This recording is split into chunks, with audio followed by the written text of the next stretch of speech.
Hello, and welcome to our weekly conversation here on the Global English Podcast. Welcome. We are so happy you chose to spend this time with us today. We really are. Our mission here is pretty simple. We just want to practice some real, everyday English conversation with you. Exactly. We take a topic that everyone can relate to, we slow it down, and we just, talk about it naturally. It's a great way to improve your listening skills, and maybe you can borrow a few phrases for your own life, too. And the topic today is one that I think affects almost everyone. It doesn't matter where you live or what language you speak. Mm-hmm. We're going to talk about that end-of-year feeling. Right. Not the big holidays and the celebrations, but that quiet feeling inside. Yes, that internal feeling we get when one year is finishing and a new one is, well, just about to begin.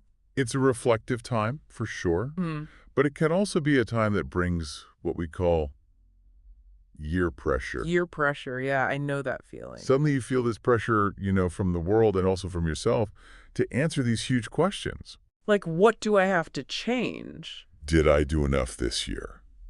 Or do I have the perfect plan for the next 12 months? Ugh, that pressure can feel really heavy. Maybe you look back and you just think, I had so many good intentions, but I just feel tired. Exactly. You set a goal, maybe learning a new skill or something. Right, or finishing a course. Yeah. And you feel like you only got halfway there. And that feeling of, not finishing, Hmm? it can really weigh you down. It really can. Maybe you tried to learn, I don't know, a complicated dance. And after 2 months, you realized you were just too tired, or maybe the steps were too hard, and you just stopped. Hmm. And we remember the failure of that dance class, but we forget that we tried so hard just to start. That's so true. That pressure to change everything on January 1st, it can be paralyzing. It can make you not want to do anything. Well, we don't want to talk about changing everything. Hmm. Our mission today is much gentler than that. This is not a life makeover. We just want to have a slow, kind conversation to help you reflect, practice your English, and look forward gently. We want to offer you a way to upgrade your life quietly, not, revolutionize it loudly. I like that, a quiet upgrade. And we have a very clear flow for our chat today.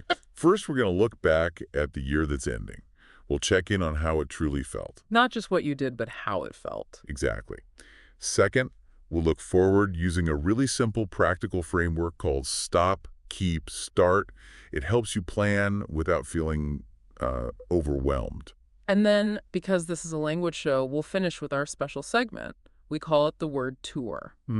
We'll slow down and look closely at the most useful words and phrases we use today. It helps them stick in your memory a little better. So settle in, maybe grab a cup of tea or coffee, and just remember, you don't have to understand every single word perfectly. No, not at all. Just relax, listen, and let the English flow around you. When you're ready, let's start with section 1, looking back. Okay, let's start with the big feeling question. How did this last year truly feel in your body and in your mind right now? Right now. I think I feel a sense of completion. For me, the year was like sailing a small boat across a very large ocean. Oh, that's a great image. The journey was difficult sometimes. There were, many storms, many moments of high stress. But we arrived. We're safely in the harbor. So you feel the effort. I feel the effort of the journey, but I'm also really grateful to have finished it. I really like that picture, the boat journey. Not always calm waters, but a feeling of having moved from one point to another. Yeah. It's often so hard to put words on the exact feeling, isn't it? If someone asks, how was your year? A lot of people just say, it was fine. Fine, yeah, because the full answer is just too complicated. Right. Yes, because the reality is always mixed. It's never 100% good or 100% bad. Mm-hmm. You think, I did some really good, strong things, but also, wow, I was stressed a lot. And the goal here is to help you explore that mixed feeling. We need to be honest with ourselves about both the effort and the success. We do. We want to sit with you and just look at the last 12 months slowly, not judging your performance, just noticing your experience. And to help us do that, we've broken the reflection down into 3 simple points. One hard moment One good moment. and one quiet lesson. Focusing on just one moment makes it so much easier. It stops you from feeling that pressure to review everything. Good point. So let's start with the hard part first. Thinking about the last year, what's one hard moment that still sits in your memory? I have one that comes to mind right away. It wasn't physical stress, but mental stress that became physical. Oh, wow. Okay. It happened right before a big online presentation I had to give for a new project. I had prepared everything, but the day before, my old phone just broke. Totally stopped working. Oh, no. Your communication lifeline just had gone. Exactly. And I was already stressed about the presentation, but now I had three problems at the same time. Yeah. Trying to prepare the slides, trying to talk to the repair shop, and on top of that, dealing with bad internet at home that kept cutting out. So it wasn't one big problem. It was a bunch of small, necessary things all failing at once. That's it. Communication, preparation, connectivity, all gone. I spent the whole afternoon just checking my broken phone, like hoping it would magically turn back on. Right. I was trying to send quick emails from a laptop that kept losing connection.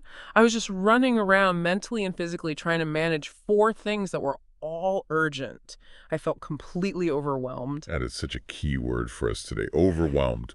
To be overwhelmed just means there's too much. Too much information, too many tasks, too much emotion for you to manage.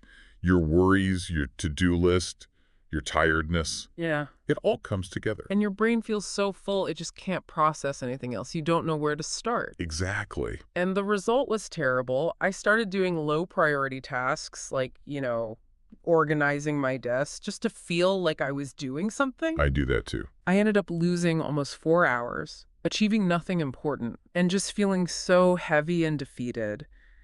It felt like life was saying more, more, more, and my mind was shouting, "Stop! I can't handle this."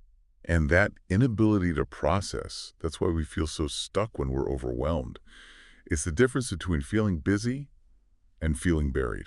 Oh, that's good. Busy versus buried. When you're busy, you can still see a path forward. When you're overwhelmed, you feel buried by the tasks. Even simple things feel like climbing a mountain. That feeling of overload is so universal. If you're listening and that sounds familiar, you are absolutely not alone. Everyone has moments where the systems just break down. So we encourage you to take just a moment now. Think quietly to yourself. One hard moment this year was when, and just finish that sentence in your mind. Okay, let's take a breath now. We don't want to stay in that heavy part. Now, acknowledge the shadow, but move the spotlight to the light. Let's shift our focus to something positive. What about a good moment? Something small but bright from this year. I like to focus on the small victories. The big ones are usually planned. My small, bright moment was completely unexpected. Okay. I was having a really tiring week. Nothing was going right. And I got this simple, heartfelt text message from a family member who lives far away. What did the message say? It wasn't about anything specific. It just said, "I was thinking of you today, and I wanted you to know that I'm proud of the effort you're putting into your work." Wow. Not about achievement, but about effort. Yes, it wasn't about achievement. It was about connection and recognition. That's so powerful. It just cuts through all the noise of the day. It did.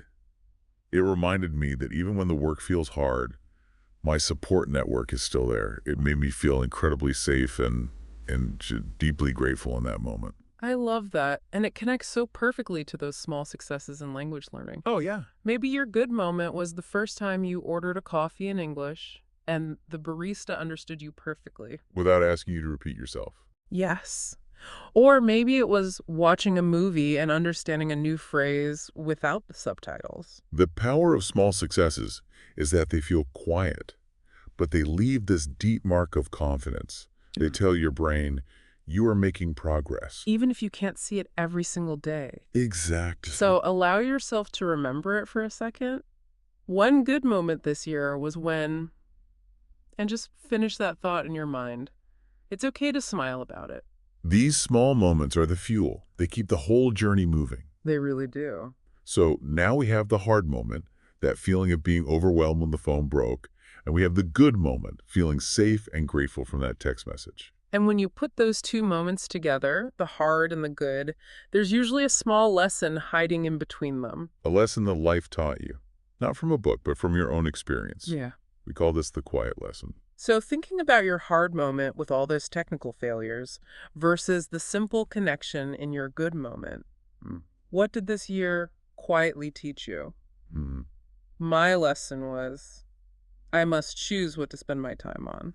Relating it back to that broken phone incident, I was trying to give 100% of my attention to 5 things at once.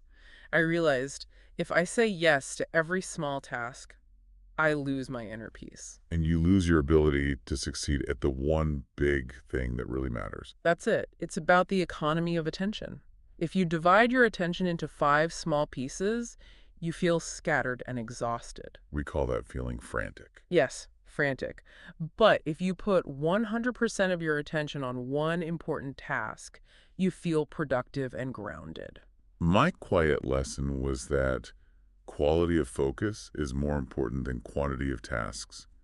I learned I need to be better at setting boundaries, And saying no to unimportant things. so I can say yes to my own peace and focus. That's a profound lesson about priorities. What about you? Mine was similar, but it was more about energy. I realized that resting isn't wasting time. It's actually part of the production process. We'll say more about that. If I skip lunch or if I push too hard for 3 hours without looking away from the screen, my thinking it breaks down. I become slower. So it's the realization that you have to respect your own limits, physical and mental. Yes. I learned that rest is production, not punishment. Hmm. If you don't schedule rest, your productivity will schedule a breakdown for you. That's so true. I need to make small, kind actions toward myself during the day, like just stepping outside for 5 minutes. That quiet lesson was, I need to respect my own well-being. These are the lessons that sit with us, the small truths that just feel real. Mm-hmm. Maybe you also have a quiet lesson from this year. It could be really simple, like, Yeah. I learned I need more quiet time. Or, English gets easier when I practice a little every day. Or I learned that I am stronger than I thought I was. So, think quietly. This year I learned that, Yeah. and see what comes to mind. It doesn't have to sound smart. It Yeah. just has to feel true for you. So we've taken a small, slow walk through the year that is ending. We acknowledged the hard parts Celebrated the small good parts. and identified a quiet lesson. And that reflection gives us the fuel we need for the next step. Exactly. We move now from reflection to gentle planning. This is section 2, the gentle plan. We are moving forward, but slowly. No crazy, intimidating total life revolution. No, we are aiming for small, real changes that you can actually live with, not big promises you'll break by the middle of January. I like to use the suitcase analogy here. Imagine the new year is a long trip. You need to pack your suitcase. But first, you have to unpack the old suitcase from the year that's ending. You don't want to carry unnecessary emotional weights. Emotional weights or emotional baggage. Yes, those heavy, unnecessary habits and worries that just make the new journey harder. So we're deciding what baggage to leave behind. Hmm. We need to be critical about what we're carrying. And this is where the stop, keep, start framework becomes so useful. Let's look at step 1. Yeah. Stop. What is the one thing, just one, that you will not carry into the new year? We're looking for one habit that is quietly poisoning your energy. Poisoning is a strong word, but we use it here to mean something that slowly makes you feel worse inside. It's bad for your mind or your heart over time. It doesn't kill you fast, but it drains you. We all have these habits. For me, I want to stop the late-night scrolling habit. I'm talking about doom scrolling. Ah, that's such an important modern word. Tell us how that habit looks for you. It looks like this. I'm tired, I finished work, and I open my phone. I start scrolling through negative news, sad stories, online arguments. I know these things make me feel worried and anxious, but I still can't stop the physical motion of scrolling. I feel worse and worse, but I just keep going. That behavior takes a huge toll on your ability to relax. It does. To take a toll means it slowly wears down your energy and your mental health over time, like constant friction. It absolutely takes a toll. So, by stopping doom scrolling after 9 p.m., I'm stopping one source of unnecessary anxiety. I'm protecting my sleep. And therefore, you're protecting your next day. Yes. It's a habit I have to leave in the old suitcase. That is a very practical target. When you stop that negative input, you give your mind a chance to wind down. We'll talk more about wind down time later, but just removing the poison is the first step. What about you? What is one behavior you are targeting to stop? My target is related to my quiet lesson. I want to stop acting on autopilot too often. Autopilot. Mm. That's a fascinating choice. So that's when you do things without thinking. Yes, like a plane flying itself. Your body is moving, but your mind isn't really choosing. How does that look in your daily life? It looks like this. I finish a phone call, and without thinking, I automatically open a social media app. Or I walk into the kitchen, not because I'm hungry, but just because my body is on autopilot and I always open the fridge when I'm bored. Right. I don't want to live the next year half asleep. So the goal is to introduce intention into your movements. To stop and ask, am I doing this because I chose it or because my habit made me do it? Precisely. If I can stop acting on autopilot just 10% more often, I reclaim so much focus and energy. When you're on autopilot, you're also more likely to become a people pleaser. That's a perfect connection. Doing things for others without thinking if you have the time or energy yourself. Exactly. A people pleaser is someone who always tries to keep everyone else happy, often at their own expense. And if you're always saying yes on autopilot, you're letting other people set your priorities. Which is a major source of poisoning your peace. It is. So for you listening, what is one thing you can name that you want to stop? Maybe it's stopping the thought that you are stupid because you made a mistake. That negative self-talk is a form of emotional baggage we need to leave behind. Naming just one thing to stop is already a massive shift. Okay, that was stop. But if we only focus on what to stop, it can feel a little heavy, like a punishment. Right. So let's balance it with step 2. Keep. What is already working that we need to protect. What should we carry into the new year? We often forget that some of our habits are already excellent. They deserve protection. We don't need to reinvent everything. For me, I want to continue and protect my evening wind-down time routine. Okay, tell us more about what that wind down time looks like for you. It starts exactly 1 hour before I want to sleep. I dim the lights, I avoid any heavy discussion or news, and I definitely avoid work emails. I call it the slow cool-down lap for the brain. That's a great new metaphor, the cool down lap, like a runner who slows down slowly after a race. Exactly. When your brain is running fast all day, you can't just stop it instantly. You need that slow transition. So what do you do in that time? I usually read a physical book, Yep. something very light, like a simple story, for about 15 minutes. This small routine is my wind-down time. And how does protecting that time help you? It makes sure my brain doesn't feel frantic when I put my head on the pillow. Frantic meaning very stressed and rushed inside your own mind. Yes. When I protect this wind-down time, my sleep is better, and I wake up feeling more organized, less rushed, less overwhelmed by the next day. It's a habit I must keep. That is a wonderful habit to protect. Good sleep is the foundation for everything else. It is. For me, I want to continue my habit of taking short, regular walks, even if they're only 10 minutes long. That sounds simple. Why is that specific habit so essential to keep? Because it acts as a mental reset for my brain. A reset. Yeah, like starting fresh again, pressing a little restart button. When I feel stuck on a problem or if I've been sitting too long, I go outside. The movement and fresh air, it breaks the mental loop of stress. So the walk isn't just about exercise, it's about a deliberate mental clearing. Absolutely. The walk lets me shift my attention away from the computer screen. It stops that self-critical loop of negative thought. It's a small action, but it makes you calmer and more focused afterward. Yes. I feel more grounded when I take those 10 minutes. It prevents stress from taking a toll on my body. That's fantastic. Maybe you also have something that keeps you calm. It might be listening to your favorite music or talking to one good friend. Ask yourself quietly, what do I want to continue? What is already good for me? Don't break what is already working. So we have the list of things to stop and the list of things to keep. Which brings us to step 3. Start. And this word can feel both exciting and, honestly, a little scary. It can.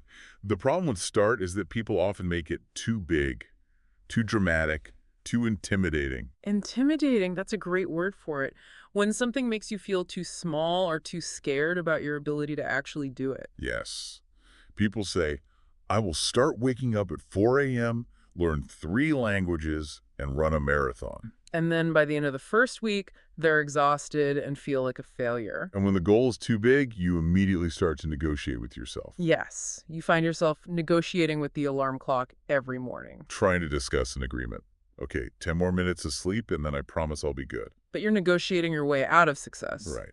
We want to avoid that internal struggle. Hmm. So the solution is the bite-sized start. Bite-sized, meaning very small, small enough to eat in one bite. We need a goal that is so small it feels impossible to fail. For me, my bite-sized start is very practical. I want to start having a short, regular, screen-free time in the morning. Screen-free time. That sounds like a big change. How are you keeping that bite-sized? I'm keeping it small, 30 minutes. Not the whole day, just the first 30 minutes after I wake up. No phone, no news, no email. None of it. That small decision stops me from immediately jumping onto the anxiety carousel of the internet. That's a great way to put it. I notice when I start my day by checking my phone, my mind becomes frantic instantly. I'm reacting to other people's emergencies before I've even decided what my day is about. Starting the day without screens, even for just 30 minutes, must make you feel much more grounded. It does. More stable, calm, and connected to myself. That's a fantastic investment. What about your bite-sized start? Mine is focused on active language practice.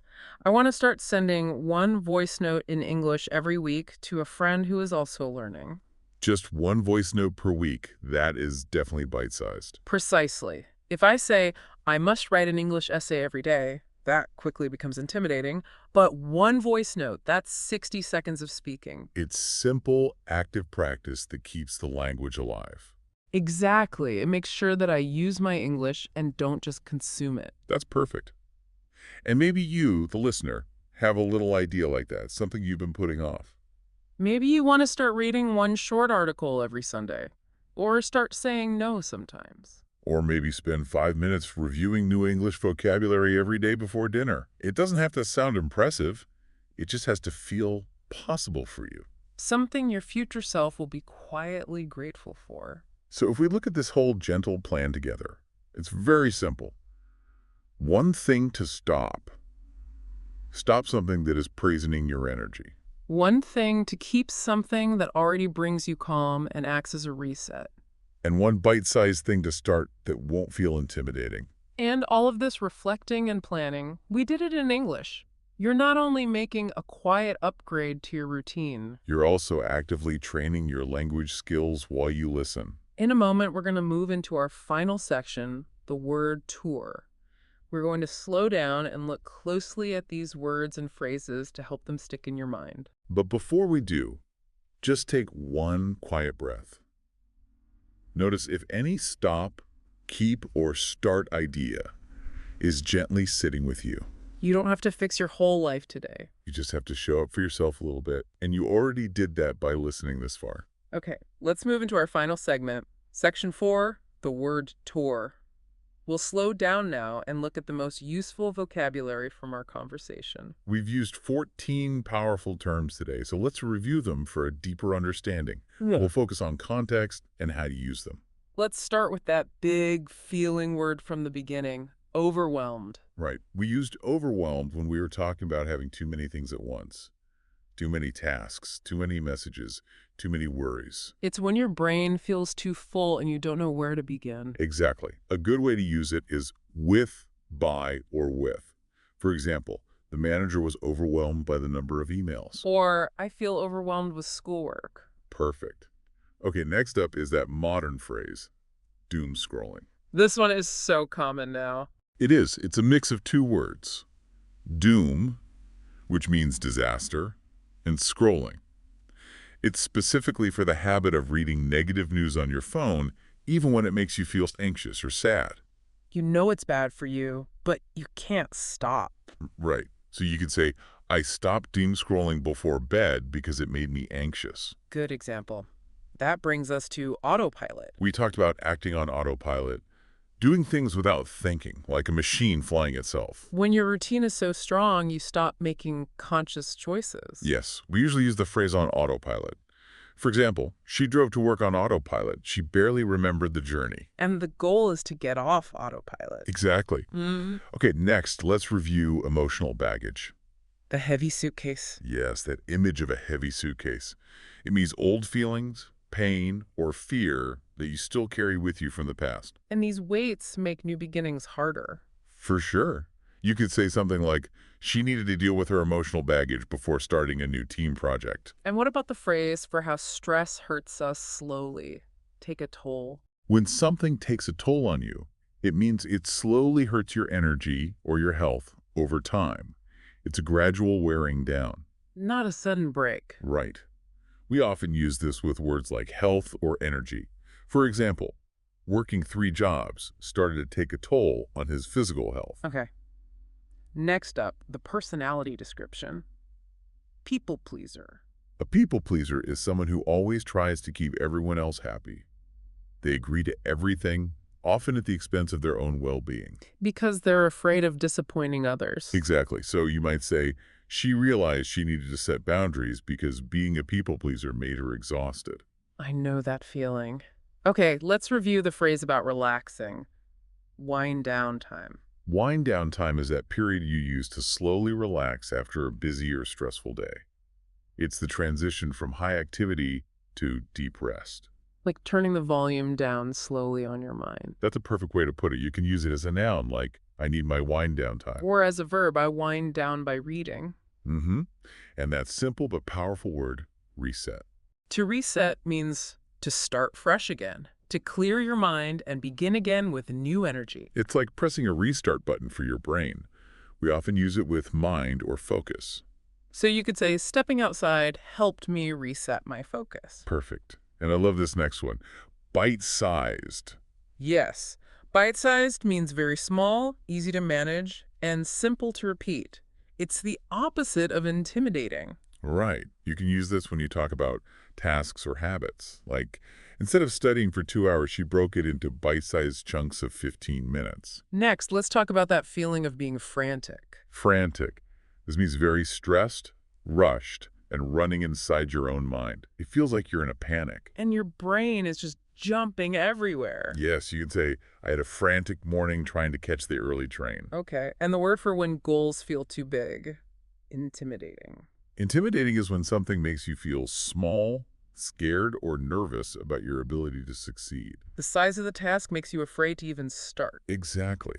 So the idea of learning Russian felt intimidating at first, so I started with just 5 words a day. Then we had our funny word, negotiate. Right. To negotiate means to discuss something and try to reach an agreement. We usually use this for business. But we used it for that internal struggle with the alarm clock. Yes. So you could say, I kept negotiating with myself about when to start the exercise routine. Mm-hmm. Next, the strong word we use for bad habits. Poisoning. We use this emotionally. Something is can use. Poisoning your energy when it's slowly making you feel worse inside. Bad for your confidence, your mind, your heart. Exactly. For example, constant criticism from her boss was slowly poisoning her confidence. And finally, a word that feels very calm. Grounded. When you feel grounded, you feel stable, calm, and deeply connected to yourself. Your mind isn't running all over the place. It's like your feet are firmly on the floor, even if the world around you is messy. Yes. It's the opposite of feeling frantic. You could say, taking a moment to breathe helped me feel grounded again. Wow, those are some great words. Remember, the goal here isn't to memorize everything. It's just to start paying attention to these words when you hear them. Even if just 1 or 2 stay with you, that is already progress. We really encourage you to choose just 1 word. Maybe overwhelmed, or grounded, or bite-sized. And try to use it later today in a simple sentence. Write it down, or just say it out loud to yourself. That's how language starts to grow. Okay, we are coming to the end of our conversation. We can finally make our soft landing here. A calm, gentle finish. Thank you so much for spending this time with us today, for practicing your English and reflecting on your year. We hope that you feel a little less alone in that end-of-year pressure. And maybe a little more kind to yourself about your efforts this year. Remember the core message. You don't need a perfect plan or a total life change.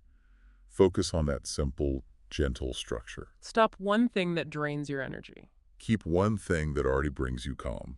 And start one bite-sized experiment that you can easily say yes to. You've already done the hardest part. Just by showing up for yourself and practicing your English today, keep that momentum going. And before we go, we have one final request, specifically for you listening right now. We want you to practice the language you learned by engaging with us. We want to know, what is the one word or lesson you learned today? Write it in the comments below. Tell us if you felt overwhelmed or if you decided on a bite-sized start. We read every single comment, and it helps us understand what you need to learn next. Take care of your energy, and we will talk to you in the next conversation. Big eye for now.